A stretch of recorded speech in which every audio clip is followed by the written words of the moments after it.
Hello and welcome to Breakthroughs with Bree, where we are discussing all the topics that create extraordinary breakthroughs in our personal and spiritual development journeys. I'm Bree, otherwise known as Healing with Bree, and I'm a spiritual coach and Akashic Records channelers who helps sensitives and intuitives connect more deeply with their hearts, intuition, and souls, and teaches people how to process and alchemize the fears and beliefs that hold them back from living in their authenticity and purpose. You're in the right place if you like to hear about spirituality, psychology, healing, consciousness, manifestation, developing your spiritual and intuitive gifts, and living from your heart and soul instead of from your fears and ego. I hope you enjoy this episode.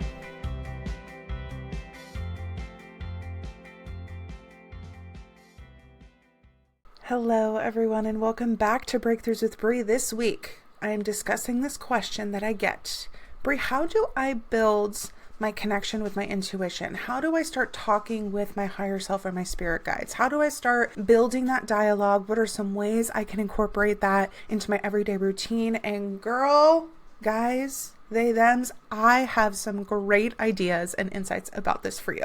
I think this part of our connection with ourselves and our intuition can be so fun. And I think that the confusion about what that could look like or what that does look like for people that we perceive to be super psychic can honestly make it more complicated than it needs to be. So I want to demystify what you think that might look like for somebody like me who is a channel, does have a very clear connection with my guides. And I'm also going to talk about where that started because it wasn't always like this for me. Okay, so I get a lot of people who come to work with me that really like the idea of strengthening their relationship to their intuition and really developing their spiritual gifts. And they'll ask me, how do I start to develop that connection, that communication channel? How do I strengthen my own spiritual gifts, etc.? And the first thing that I want to say to this is that you have to have a basis of a relationship to yourself and to your inner voice, right? A lot of times, us sensitive girlies and guys, our sensitivity led us to be conditioned to really prioritize what other people are thinking and feeling and sort of turning down the volume of what's coming from inside of us because the volume of what's coming from outside of us is so loud. So the first thing that I would say is if you're not already doing healing work or if you've not thought about it this way, you got to work on turning up the volume of what's coming from inside of you and turning down the volume of what's coming from outside of you.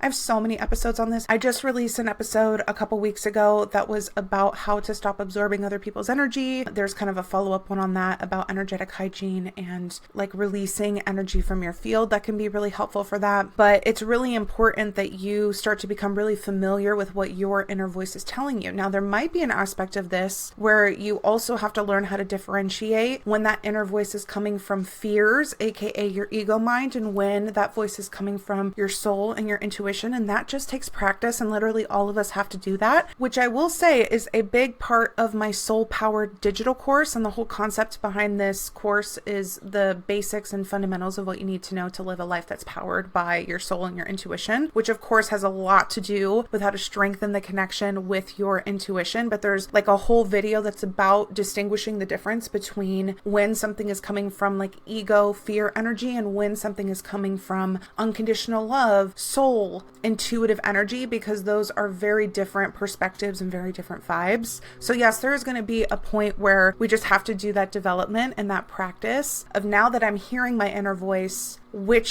where is this voice coming from? Which voice is this that's speaking? And that is totally natural. And frankly, it's kind of fun. It's kind of fun when we don't put so much pressure on it and we let ourselves just experiment and we get support and more information when we need it, which may be in the form of maybe getting this digital course that I got or something else if it feels fun. And you can find the link for how to get that digital course in the link in my show description. By the way, I think the course right now is $77 and there's a bunch of resources. There's meditations. There's all these things to help you apply it, and the video modules that I channeled through for all of you guys. So connecting with your inner voice, really big part of that. That inner voice is how your higher self and your guides speak to you and through you, is through that little whisper or that feeling that you get within yourself. So being able to actually identify it, hear it, and start to lean into it more will make it sort of lean into you back and start to get more information. Another way that I describe this is it's kind of like helping the channel open up and dilate to be bigger.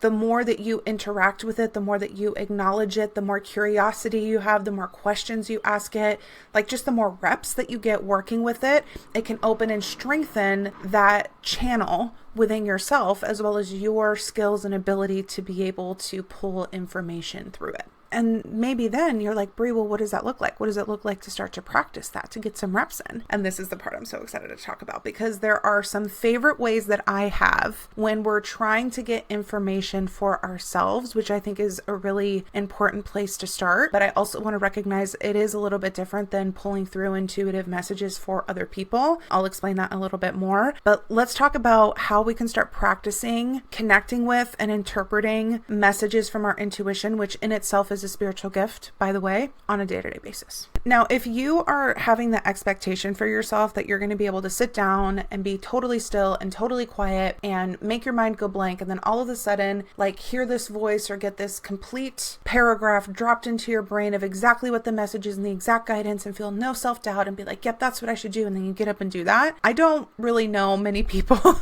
that's their experience, and I don't think that that's a very realistic expectation to set upon yourself, and that's definitely not how it happens for me. It can be more difficult to intuit messages for yourself than it is for other people, because there's always going to be that part of yourself that questions, like, did your ego mind generate this because like it knows that's what we want to hear or something? Or is this truly a message from your higher self and your guides? And when you're really intuitive, you're probably picking up a feeling from your guides all the time anyway. And the way that you're thinking is kind of being influenced by perspective that they're sharing with you, which is a good thing. So you've probably already been thinking about the messages that they have. You've already been starting to receive them. You've already been starting to consider them. And it's almost like, for me, if I've already been considering it and I sit down to like ask a proper question and get a proper answer, and the answer is consistent with what I've been feeling, it's almost like it disqualifies it as an answer when really I've just been sensing the answer up until now, right? So it can be honestly complex and a little bit difficult to try and get answers for yourself, which is why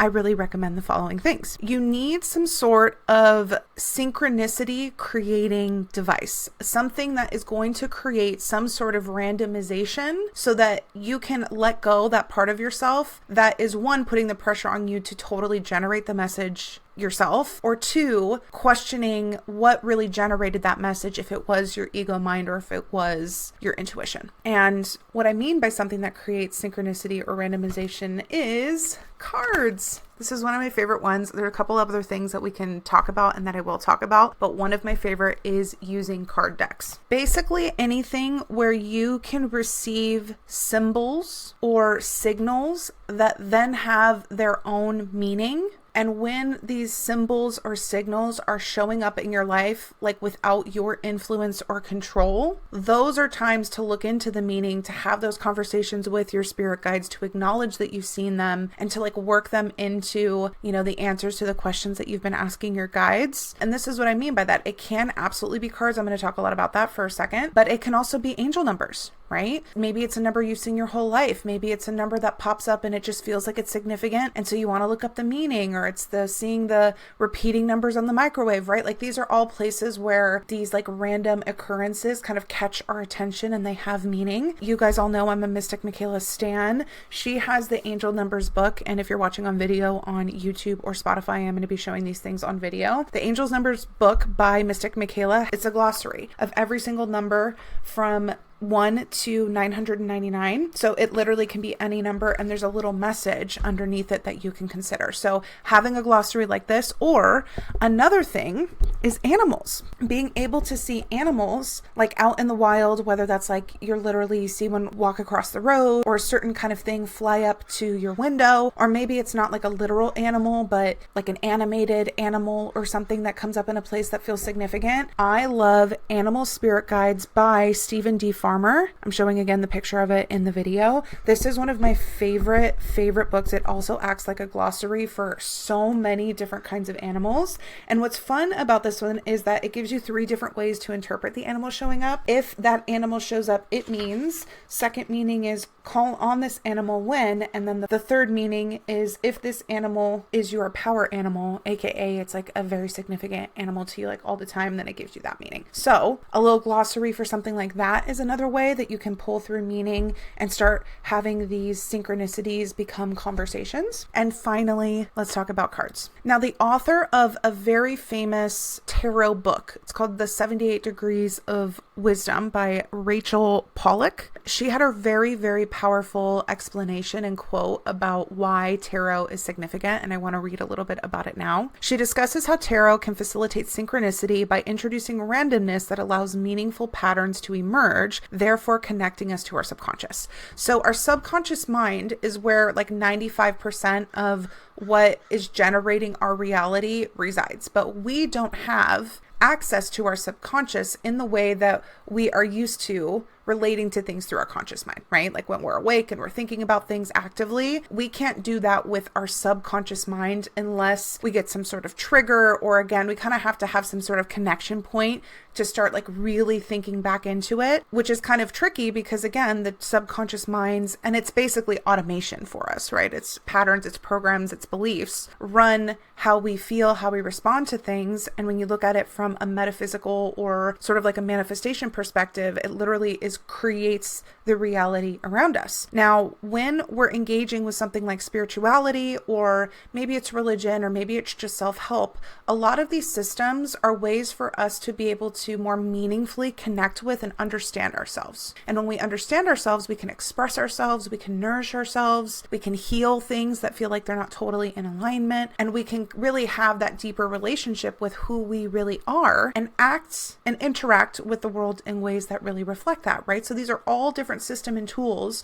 for deeper self-connection. And where is the self if not in the subconscious mind? Now, the subconscious mind speaks in metaphors and symbols and patterns. So that's why it's very interesting to have something like a synchronicity or something that's supposedly random come up, and to let it come up with some sort of pattern, aka this connects to something I was thinking about yesterday, or oh my gosh, I've heard this 5 other times, right? Like it allows for there to be that repetition of patterns that then can give us significant meaning and understanding what's happening in the world around us. Here's another quote from this book. In other words, if we bring bits of information together in a random way, free from casual connections of conscious direction, the acasual synchronicity will bring them together in a meaningful way. And this is, of course, what happens in divination. So essentially what they're saying is, again, we're trying to remove that element of thinking that our conscious brain or our ego mind is what crafted the message, because then it doesn't feel like it has like as much significance or meaning because it's just what we wanted it to be. Whereas when it is not like a conscious creation and it has synchronicity and we can recognize patterns and it resonates, then it's like we allow ourselves to really open up to the message of that, the meaning of that, again, especially when it resonates, and we can have really deep and profound experiences. And this is essentially what divination is. So let's bring this back around to the cards. There are so many different kinds of cards if you're not familiar with it. There is a set group of cards that is called the tarot, 78 cards built of the major arcana and the minor arcana, the 7 suits and 10 of each suits and the face cards and like all that kind of stuff, right? There is that traditional tarot deck. That is the one I like to use, and I'll talk more about why I like to use that, but there are a lot of different kinds of decks. There are also oracle decks, which is when essentially the author picks what they want the imagery to be on the cards, or like the title or the subject of the cards to be, and then they write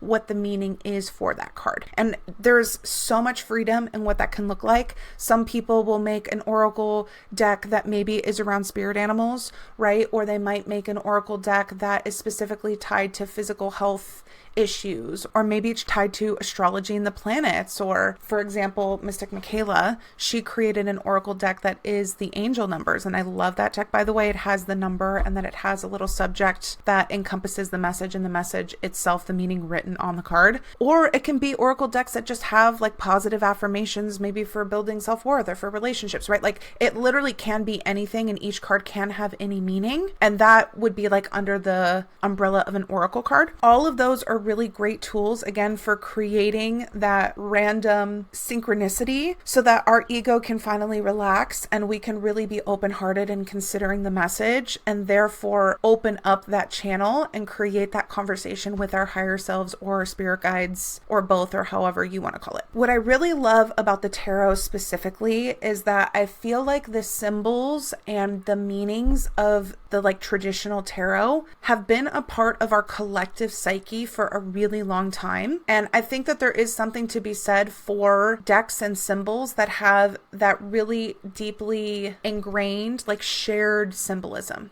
Right? We're pulling not just from our consciousness and our subconscious, but from the collective conscious, and really understanding the energy that is behind that meaning or the message of that card. So I think it's really powerful to work with the tarot for that reason. I have lots of other decks that I really enjoy too. I'm not poo-pooing using oracle cards, but I do think there is something really powerful about tapping into the archetypes and the messages and the metaphors that are tied behind the tarot cards specifically. So with our meaning making devices, with our synchronicity creating devices, with this, we can really have a conversation with our higher self and get more specific answers to questions that we might have, right? Or it can just be an opportunity to get a little hit of guidance or a little hit of a certain kind of energy from our higher selves that we can sit with and think about. So here are some of the ways that I started building this relationship and this communication channel with my intuition, with my higher self, with my spirit guides, with God, however you want to say it, whatever feels true for you is what you can call it. But this is what I did. I definitely started using the tarot, and essentially what you do is you shuffle the cards, and you can shuffle it literally any way you want. I'll spend a minute maybe at the end talking about the different ways you can shuffle if you're really concerned about that. But shuffling the cards, having a question in mind, and I will say with tarot, there is an art to the way that you ask questions, because that tees up how you're going to interpret the card, and understanding the kinds of answers that these cards can give you just inherent to the way that these messages and these metaphors and archetypes are set up with the cards can kind of set you up for success a little bit more. For example, asking a yes, no to a tarot card can sometimes leave it feeling really confusing. But you'd think of a question and you'd be shuffling it while you say the question or while you think about the question. Maybe before you start shuffling, you specifically elicit who you want the answer from through the tarot card. You could say, higher self, highest God, please help answer these questions clearly through the tarot, right? Or maybe you're asking a loved one that's on the other side, hey, Poppy, will you please connect with me through the tarot and answer these questions for me, right? Or maybe it's a deity of some kind, Master Jesus, or, whoever. Please help me answer these questions. You could say that before you start shuffling. You shuffle the card, you're thinking about the question, and then depending on how you pick the card, maybe you're waiting for one to fall out. Maybe you say after the third shuffle, I'm picking off the top. Maybe, whatever. Maybe you spread it out like a fan and you pick one. But once you've picked the card, you turn it over, and then based again on the meaning of the card, you have your message. Now, I have been such a big fan of using AI chats like a ChatGPT to help bridge the gap between my interpretation of how that card applies to my question and also building my intuition, and I will expand on this. So I did do a course with Kelly Knight, who I love and so highly recommend her course called Learn Tarot, where I worked with her to not only understand the messages behind all of the cards, but also to memorize them, because I wanted to be able to pull stuff and just be in the zone. But it can be confusing depending on the type of question of how that card exactly answers that question. And that's when I think the AI chat can really come in clutch. So what I recommend to people and what I do is I ask the question, I'm shuffling, I pull the card, and first I sit with what I think that card means for me. Now, because I have some understanding on the card itself, that's a little easier for me. You could be using your little guidebook that you get with the tarot cards and looking at that and then thinking, maybe you just look at the picture and see what you get off the picture. Or maybe you just look at it and you let yourself kind of be open to whatever impression that you get off it, feeling like you're kind of guessing. I think this is an important step before using something like AI, so that you're still leaving it open to have a little variation on this meaning that is specific to you and the kind of answer that you want to get from your guides. But you sit there, you kind of intuit it, you see what you get, and then you put into an AI chat like ChatGPT. I use the voice to text often, like, please help me interpret this tarot spread, and I'll like tell it, I asked the spread this question and this is the card I got, tell them all the cards, and then say, please help me interpret these cards individually and as a whole. And it is crazy the way that it can read you to filth interpreting these cards, right? And again, I think that it can create a powerful experience for someone else to be giving this message back to you. It can create that kind of detachment, that suspension of belief, if that is the appropriate way to describe this, where you can actually open up and consider the message, or maybe even get an interpretation of the message that you just wouldn't have been able to get because, again, your understanding of the cards is only so much, or it's kind of a tricky thing to connect that card back to that message. And the options are endless when you leverage technology tools with intuitive and mystical practices. I really deeply believe that. And then when you're using oracle cards and stuff like that, that can be a little bit more tricky because it would depend on ChatGPT knowing the meaning for each card, and that is different for every deck with oracle cards. So what I really like with oracle cards is I tend to like cards that have the message right on the card. So it's not a mystery of like what it means. And I think that oracle cards can be really nice to just like pull a message if there's not really a question too. I think that that can be really powerful. For example, like pulling a card at the start of the day. Maybe it's Mystic Michaela's angel number stack and you're like pulling a number and you're pulling a card and you're thinking about that message throughout the day. Or maybe you do a tarot spread. I have a lot of like 3-card or 2-card tarot spreads that are really wonderful for the start of the day. More about that and the way that you can get access to those spreads at the end of the episode. But again, these can be ways where like even if you only have 5 minutes, right? Or even less than 5 minutes if you're just pulling a single card while you're making coffee or something, right? Where you can take a moment, slow down, and welcome in messages from your heart, from the highest God, from your spirit teams, from your higher self, again, whatever you want to call it. You're welcoming in perspective, messages, insight from them right at the start. And it can be something that you keep top of mind throughout the entirety of your day. And this is what I had a lot of fun with. Like as things are coming up in your life and you're trying to like figure out how you feel or what's going on about a situation, or maybe trying to tap into like the different potentials and different options you're considering, like those can be so fun to ask the tarot cards about. And then another place where I had so much fun sort of like developing this was with my friends. Like we would get a tarot deck and we'd sit down and maybe like we'd ask a question to the cards. And if, again, I just recently started using the AI chat, but if I had this back in the day, it would have been so fun to like put it in the AI chat and then for everybody to go, oh my gosh, that's crazy how much that relates to the thing we were just talking about, right? And it can create just a fun experience. Now, I always say that the guides are really cheeky and they're really funny. That's my experience with them, and the cards is definitely that. Like sometimes like the way they answer the question, i.e. the card that they use to answer the question, can be so like nail on the head, or it can be like really like reinforcing an answer to another question where you're like, okay, I get it, guys, and it can just be like a really fun conversation. And again, I feel like it takes the pressure off us generating that answer ourselves and then questioning if that answer was really from us or our guides. And so I really encourage, if you're trying to build that connection with yourself and open up your channel, to use these tools to start being able to have those conversations with yourself. You can also do things like affirming, what feelings or what ideas you're getting are really coming from you or maybe coming from your guides, or if they're coming from fears on some level, or if fear is sort of distorting them, right? Like if that's something that you're really trying to understand more. And I think that this can be a foundation that really solidifies your connection with yourself. And when you're really deeply connected with yourself and you learn how to trust the things that are coming from you, that makes you so grounded and so unshakable in your life. Like imagine not needing to go to other people to like get direction or feel confident about something that you want. Imagine having those tools to be able to do a gut check, or to be able to kind of expand on a feeling you can't quite put words to yet, to where that everything you need you can get from you and inside of you using tools like this. Like that, I think, is the value of having these self-connection tools and practices, and in particular these divination tools, which again we talked about are sort of like randomization creators that are built on top of like very deeply powerful metaphors and archetypes in the collective consciousness. Like they can just be such a powerful and healing practice that can support anybody who is open or interested in using them. I know I alluded to before that, intuiting messages for yourself or other people is different. Building the skill of intuiting messages for other people does work differently. There's usually different triggers and fears and sort of blocks that come up when you're pulling cards or when you're trying to get messages for other people than for yourself. And so that's a different kind of experience, and that's a different set of practicing. But in this episode,